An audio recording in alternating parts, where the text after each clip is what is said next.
Mac here, and today I am going to finish off my second part of my video for linoleum printing from beginning to end. So, because we're actually going to be doing printing today, I actually want to protect myself. So, I'm going to wear my apron today. I'm going to put this on, so that way I won't get ink all over myself. I don't want to do that, because it's very easy to. I've ruined plenty of shirts and pants and other clothing from ink and paint in general by not wearing a apron. But last week, or not last week, last video I should say, we did this American Kestrel. And this is the one I normally do. Now normally, I like to glue this down. I'll actually take a piece of plywood, like a 1/4 inch plywood or 3/8 plywood, and just put some wood glue on the back, put it down on the board. Oops, that made everything shake. But put it down on the board and then put some pressure on it and let it glue and let it dry. I just use normal wood glue to do it, like this. Titebond original wood glue. That's what I normally use. But I am not going to do that today, mostly because it's going to take too long for it to dry, and I don't want to do that. Plus, I am using that anti-grip stuff, you know, that you put in drawers and stuff. That stuff is a godsend that helps with everything. So I'm going to be using that today, and that's going to help keep my piece of linoleum from sliding all over the place. Now, as you see, we got everything done here, all carved.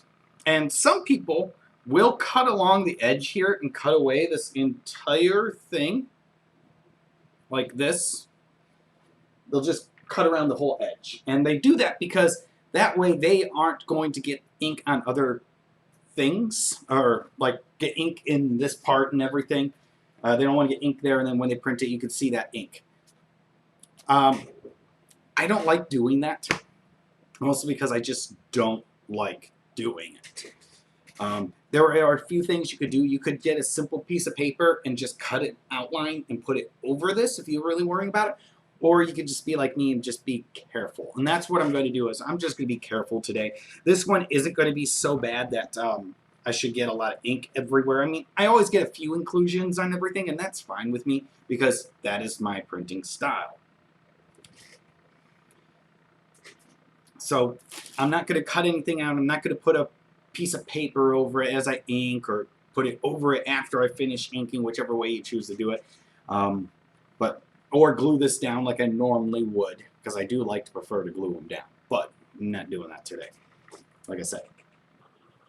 Alright, everyone, to get started, I have my non-slip mat right here. And then I've got a glass pallet here. This is tempered glass. I prefer to use tempered glass over anything else because it works a lot better than anything else. You can get regular glass, you can get plexiglass, you can get all those things, but they don't tend to last as long as this. Plus, they're super easy to clean with both a palette knife and a scraper, which is what I like to use on those. So, first thing we're going to have is we've got my ink knife right here. And this one's from Russell. They're pretty much the best ones I've found on the market. And I'm going to grab my ink. It's a water-soluble, oil-based ink. This is an oxymoron, I know, but this one's from Daniel Smith. There's a couple other really good brands out there. One of them being the Speedball Professional. Right here. That one's really good. There's also a etching ink from Charbonnel, which is made in France, called Aqua Wash. That one works really well. It's just a little thicker and heavier because it's made for etching.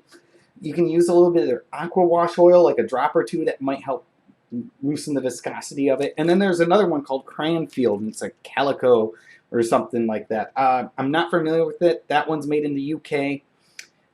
It'd be nice to try it out, and I know they make it in jars and in tubes, and they have two different size tubes, big tubes like this and then little tubes and everything else. I think it's a cool idea, and I actually want to try that stuff, but I gotta find it. But this one kind of developed a leak. That's why it's in a plastic bag. It's still a little nasty, but it still works. It still prints fine.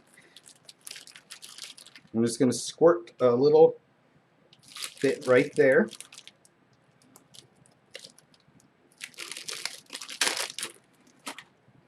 And then, because it's an oil-based ink, oil dries by emulsification or basically it hardens.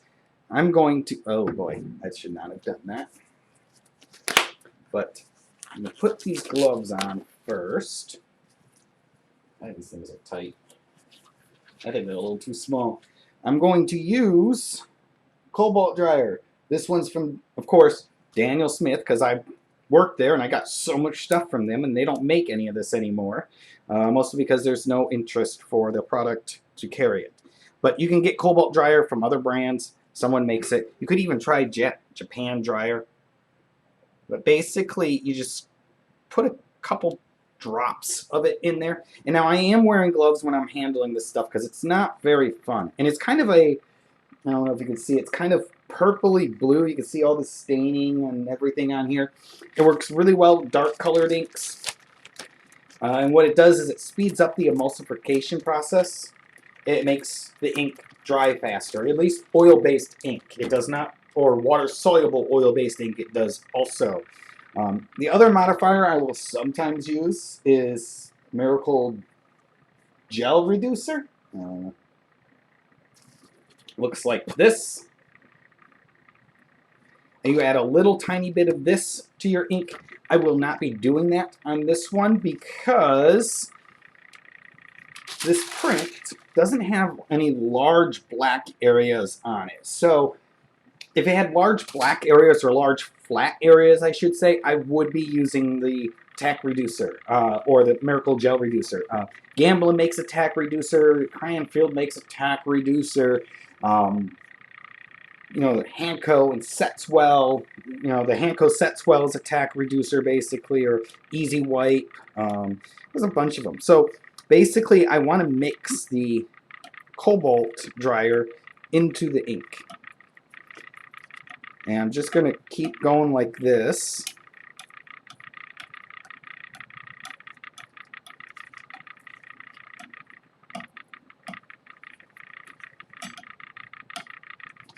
Until I mix it up. I'm going to take a little bit, put it right there too.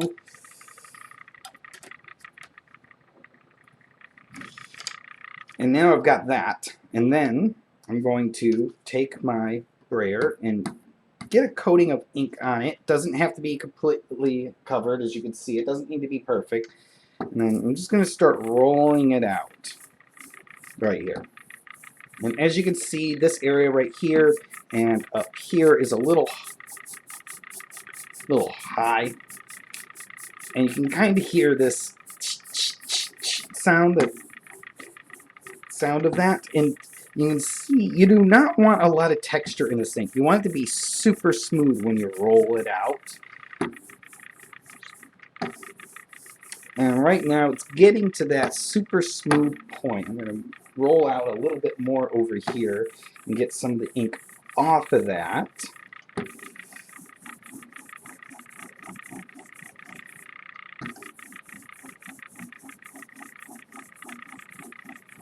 And that's all we need to do there. And you should get a good coating on your brayer here. And then we're set for inking.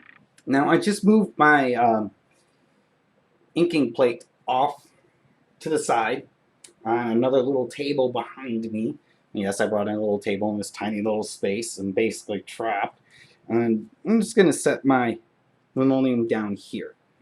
Then, I normally don't try to use too big of a brayer. I like to use decently sized ones right here.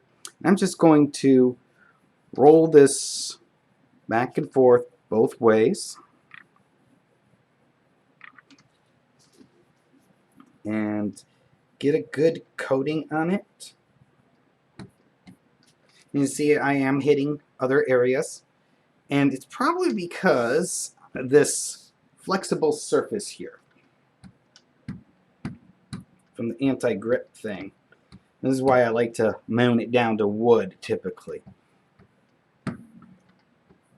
So I've got one coating on it, and it's always important to do a second coating on your first print because it just works a little better. And this is just proofing right now, guys. So that's just all I'm going to do is proof it. I always find my second print always prints much better than my first. For a long time, my preferred proofing paper was masa paper. I've always really liked it. I've got a little sheet of it right here. But I have a print on this one of my Raven. And I don't know if you can see it. Let's see if you can get up there. It's got a little bit of a texture on one side. I can't really see it. And then the other side is super smooth. And that's the side you run your baren on. I normally like to use this because it's decently inexpensive for proofing. But I found something even better. I'm going to move this off to the side for a moment here. Are these. Now, I live in Washington. We actually have these stores here. It's Daiso's. Right here. And there's calligraphy papers. It's a mulberry type paper. It's decently inexpensive. I mean, you get 60 sheets right here. As you can see right here, 60 sheets. And it's for like $1.50. I really like it. And it's really good quality, decent art papers. I'm assuming they're acid-free. I don't know. I couldn't find anything out about them. But they're great for proofing. And for $1.50, this is great. They have a white version here.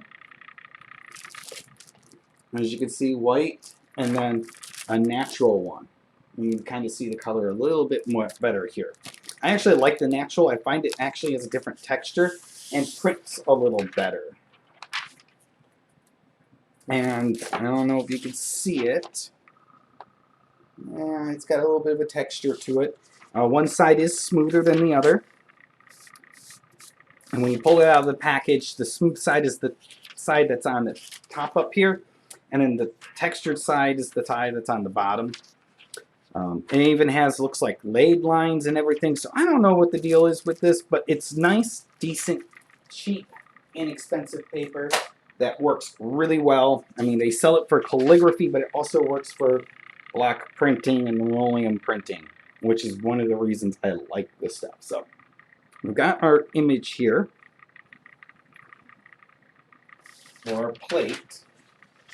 And then I'm going to take my print and just set it down on top. I'm going to use my baren. This is the baren I like to use. All this light. Let's see if this helps a little bit. A little bit.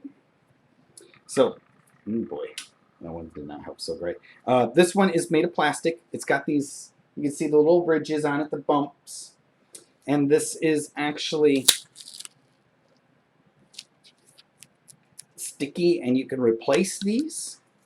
This baren runs about $50 to $60, and the replacement pads are $10 to $15, which is actually not a bad deal. This is my go-to baren. It's the one I use the most. Very commonly, people like to use the bamboo ones. These work well. These are a student grade one. These range anywhere from the price from $10 to $15 a piece. This is a bamboo leaf right here, and then it's kind of wrapped around, and this is a student grade one. The high-end ones can go for very large amounts of money. They're handmade in Japan, and you have to be a master baren maker, and there's very few people who do this job. These things range anywhere from the inexpensive ones, about $400, they can go up to a couple $1,000 for the really high-end ones. But basically, as you can see this texture here, they take that actually on these laminated sheets of paper, special paper, they laminate together to build it up thick. They don't use a piece of wood or anything. And then they make a coil out of this braided bamboo sheaths that I don't understand it. It's a little piece of rope that they use of bamboo, and they create this little spiral right here that goes all the way around, and then normally they'll change it and put a different braid on the outside, and then they wrap it in the sheath and do everything. Now these bamboo leaves do wear out. The high expensive ones, you replace the leaves. You actually buy replacement leaves to replace it. One of the things, if you're going to use something like this, get some, they use Camilla oil in Japan to make sure this glides and also keeps this from wearing out too much. But I don't use these very often. They can be nice. You can even do something as simple as a wooden spoon. I do have one. I don't use it very often. The other thing I did was I took 2 drawer pulls right here, as you can see, and I wood glued them together, and I can use it as a little spot baren. The other thing I did was I created my own baren using toothpicks. These are bamboo toothpicks. I got these again from Daiso. I put a piece of cardboard in the bottom with a little bit of silicone glue, sealant, you want to call it. Put that little piece of cardboard in there, and then filled this up with cardboard, or filled this up with a silicone sealant, and then stuck all of these in here. Now, as you can see, it's got the pointed ends here. This side is they're domed, so it mimics this on a much smaller scale. For something that cost me maybe about, what is it, $1.50 for 2 packs of these, I think it was. And then, a couple bucks for the silicone. It didn't cost me much to make this. This is something you can make for under $5, basically. You can use regular toothpicks too, but try and find ones that are domed if you're going to do that. But either way, once I put my paper down, I always give this a quick pat like this. And then rub it in a circular motion like this. Now, I know this happened. See, this is a proof. It moved on me. I'm not happy about that. So I screwed that one up. We're going to re-ink it and try again. And this is not my usual paper, like I said. I do proof with this paper. I do like proofing with it because it is inexpensive and it works well.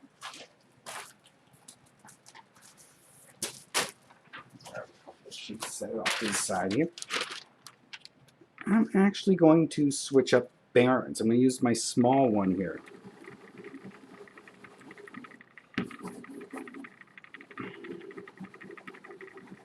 And this one is going to be more difficult to print, it looks like, than my normal ones, because this is a much smaller size than I normally do. As you can see, it did shift on me in a few places. And I'm not very happy about that. Now, I said I was going to do a fast forward here, but I'm not. Re-ink this up a little bit. I'm also going to try a different paper. This one right here. Ooh, the camera does weird things sometimes. But it's Strathmore 300 series printmaking paper. I actually really like this stuff. I've been pleasantly surprised with it most of the time. And I really like it. And plus, if you really want to, you can soak it in water. It works well. So I'm going to take it, set it down, and then start burnishing it down. Now, I like this stuff because it's decently inexpensive. And it works really well.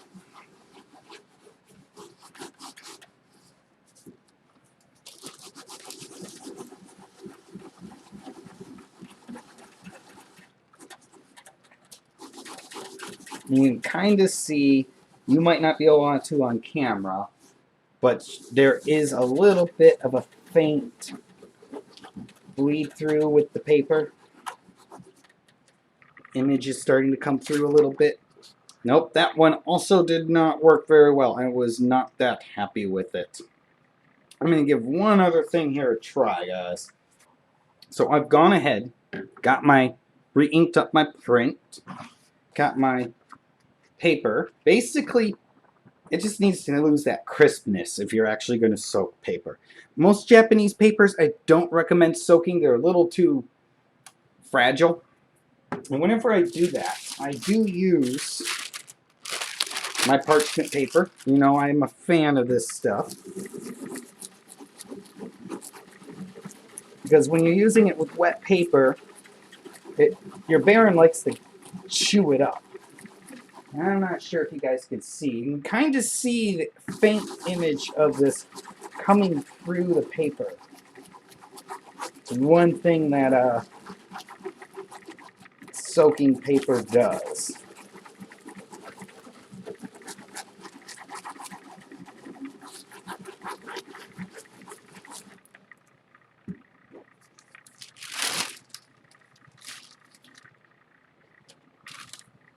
There we go. As you can see, that looks great. Now, I would say that this proof is perfect, but it's not. So, as I've taken it out here, and I've inked it up. Oh, there's a piece of, just stuck in there. Get that out of there. This is one of the reasons I do proofing and do things like this. So I'm going to grab my flex cut set again. I've got my little U-gouge right here. And as I look at my image here, you can see there are some areas here, like right here, here. There's actually quite a few of them that haven't been carved out, and I don't want those there. So I'm going to go in, look at my print here, and you can kind of see it and just pick it out. Like this. You can see them a little bit on there.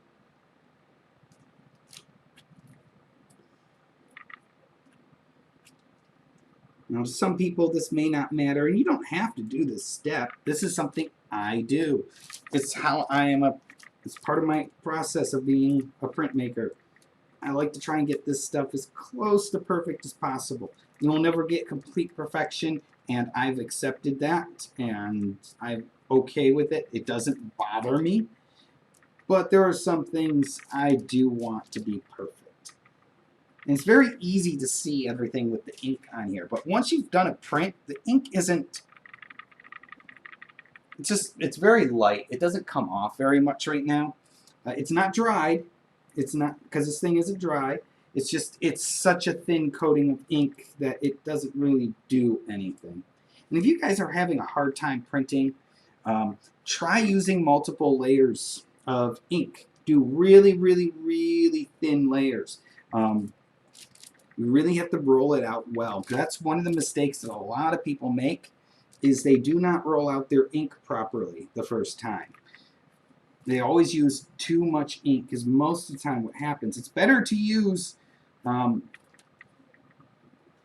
it's actually better to use you can do this multiple coats. You can do, like you saw the first time I did this, I did multiple coats to do my printing. And I like doing my printing that way. But it's easier to do multiple thin coats than it is to do one thick, heavy coat. Because a lot of people get impatient. Don't get impatient. Just do multiple coats. It works better that way, believe me.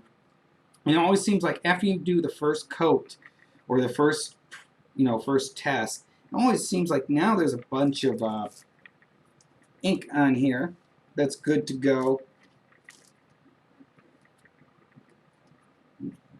That you can just, because it's like you have your first thin coat on there already.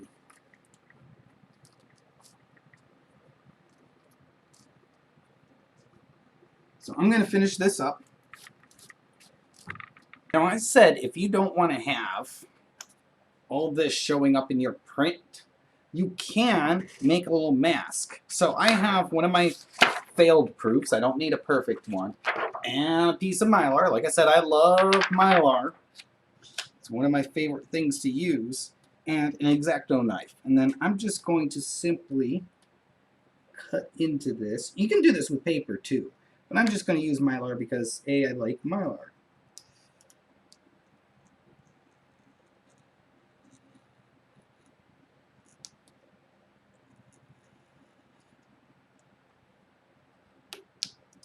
So I figured I would go ahead and do this.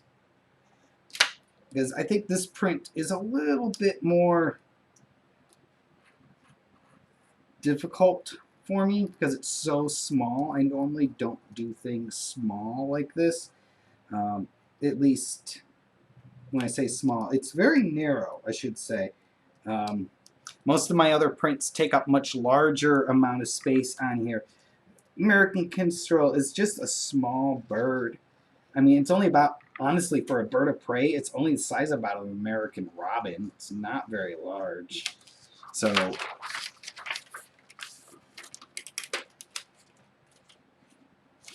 I mean, it looks big here, but, you know, it's probably actually closer to life size, while most of my other prints, those birds are not even close to the life size. And a bald eagle is nowhere near the same size as this thing. So as you can see, it's got a little cut out there.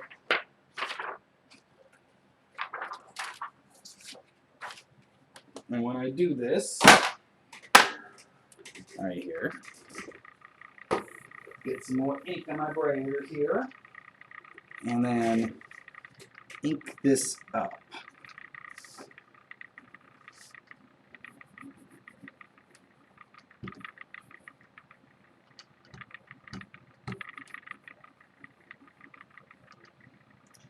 As you can see, I still have a few little, I see an area on here, now that I see it, right here, that was not properly taken care of earlier because I didn't notice it for some reason.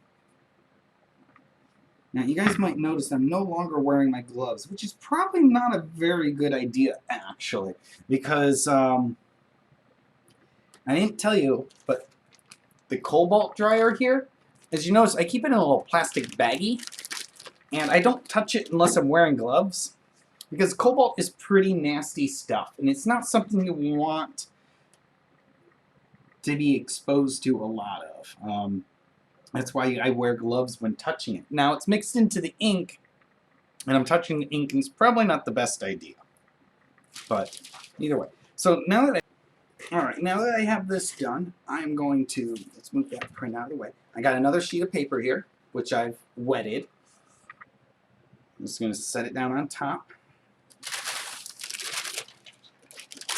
Grab my parchment paper.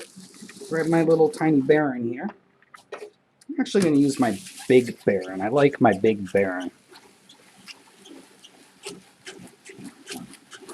And if you notice, when I'm using my baren, I am keeping my arm straight. You can't really see all of it, but I keep my arm straight. And I kind of just rotate the entire arm like this. And I put all my pressure on my palm when I do it. So that way I'm not trying to push down with my arm, trying to push down and use strength in my arm to do everything. I'm using a lot of my upper body strength to do this, which is one reason I like it. And it's really screwed up there. That did not work out so well, did it? May have been this. Who knows? But either way, I'm going to do another proof here. All right, let's give this another go. Move that right there. Let's move this. That way it doesn't over... Is that something there? Yeah. Huh. Little piece that got stuck in there that didn't come out. I'm going to try this once more. Got my soaked paper. It's really, I just run it under the faucet until it just goes, well, it goes limp. It loses its crispness. That there.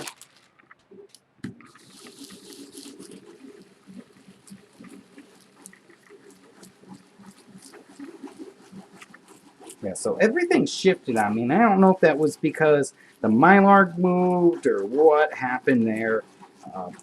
That's one of the things about printmaking. Little weird things happen all the time. You don't have any idea why. Oop. And this one also shifted. It is not liking me today, guys. It's very bizarre looking, isn't it? Sometimes this camera does weird, funky things. I think it might be this. I don't normally use this, and that's probably one of the reasons I don't. It's been so long since I tried it, I just wanted to show it to you guys.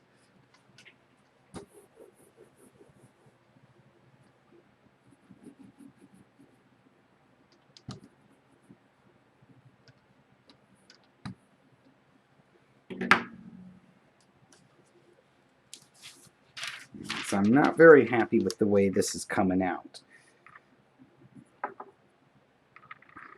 I'm just going to sit here and use this thin paper here. And I'm going to hold. Nope. I know it shifted on me. I could tell. Right there. Pretty good except for right there. I'm just not having any luck with proofing today, guys. Sometimes it doesn't go the way you want. And my best advice whenever you have a problem like this, clean up everything, walk away and come back in a few hours and print again, because that's going to be the best thing that's going to happen. I clean up pretty much everything. I'll clean off my block. I will clean up all my papers, throw them out.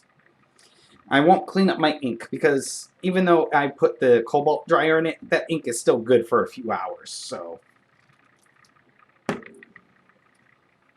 that's what I'm going to do. I'm going to clean everything up. And when I clean up, I use glass cleaner. And you can see here,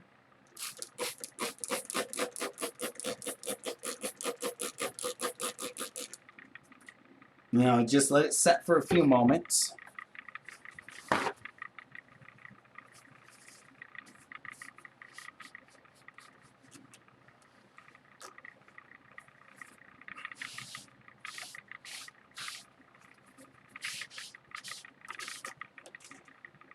And as you can see, this is pretty much almost completely cleaned off.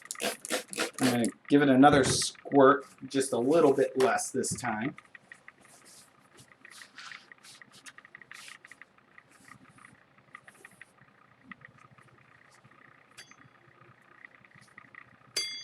Cleaning off my ink knife, too.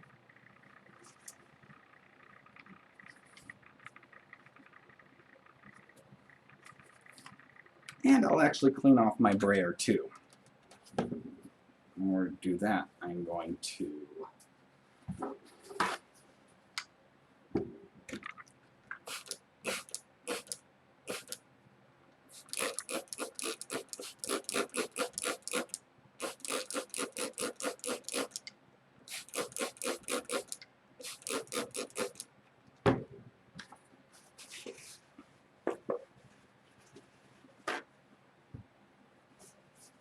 and I find the glass cleaner works so much better than soap and water.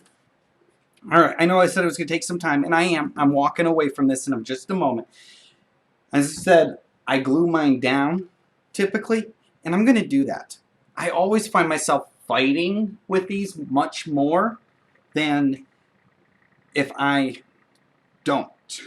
So I'm going to glue this down. And so I got my wood glue. And I've got this catalyst. It's Princeton Catalyst. It's a little rubber squeegee thing. It's silicone. It's real flexible. I like using them. Basically, all I'm going to do is this. Pour a little glue there, right in the middle. As you can see. Let's screw that down.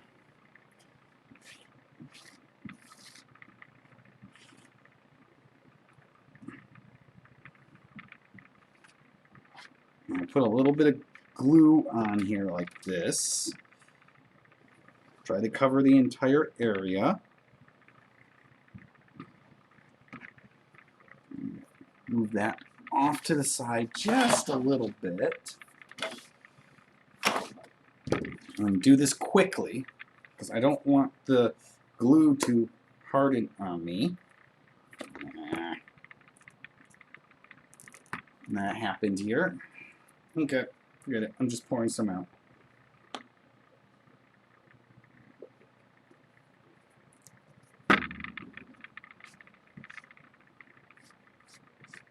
And because of the burlap, it likes to absorb some of the glue and things right into it. It also makes it a very uneven thing. Now you could do this just like a piece of chipboard or thin cardboard instead of using a squeegee like I do. But I like using these squeegees. They work very well, work very nicely. I'm just putting the rest of it onto that board.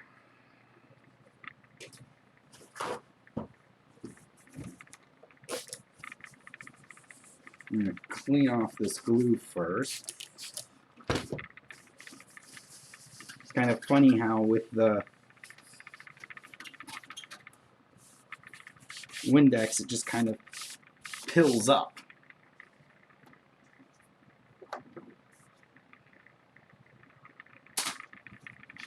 Okay, now I've got this. You can still see where the glue is shimmy and shiny. I hope that's going to be enough. Looks a little light in this corner. There we go. Looks a little better. And I'm just going to stick it. Oh, well, it really doesn't matter which direction I go because I'm printing. I'm going to stick that down. Push it down. Take a piece of wax paper, put it on top here. Move it up here so you can see a little bit better. And then I take big, thick, heavy books. I've got my courier knives. You can see it's a big, big book. I don't even remember. I got this at half-price books for like $10. It's just an old printmaking book. And it's just really kind of cool. I love this thing. It's a really cool book. And it's got...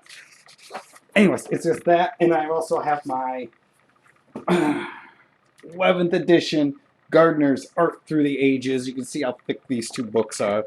These things are super heavy. I'm going to set it on here. Now I'm going to walk away, and when I come back, I'm going to print again. Alright, so it's the next morning, and this is successfully glued down. I took my wax paper and took the books off of it, and it's down there nice and solid.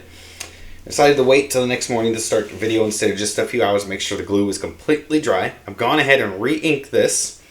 And I think yesterday I was just having a lot of problems. You guys can see some of the problems that come with printmaking. Sometimes you just don't understand why it's happening. I was also doing a lot of things I don't normally do. I normally glue my lino down to a piece of wood to keep it from moving and shifting. I was also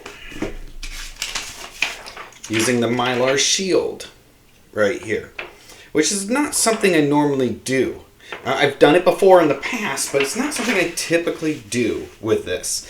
And normally I'm just super careful with my inking, making sure I don't get anything anywhere. So this only has a couple of spots. Now if I really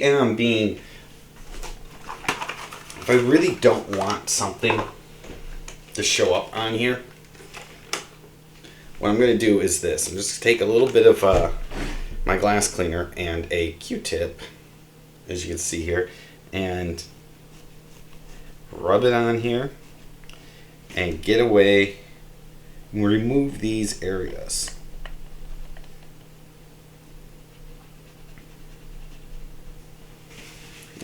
Wipe that off. So I can actually clean it up as I do these. And it's actually not a bad idea to do so. And I use the other side of the Q-tip to kind of dry this out a little bit right here. So I'm going ahead and I'm reusing Strathmore 300 paper, as you can see.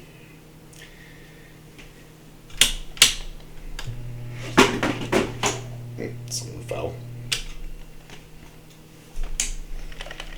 And I'm just gonna, and I did soak it underwater. I did put it underwater. I soaked it. I'm just gonna set it down on here. Grab my parchment paper.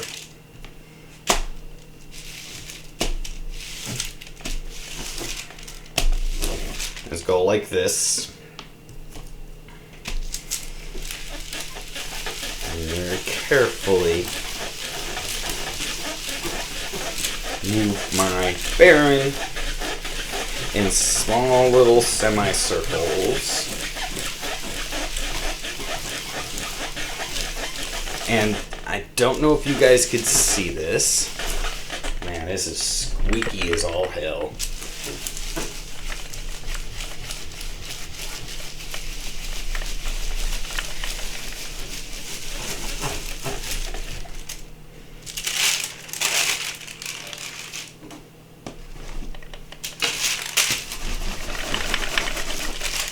Use my little baren here.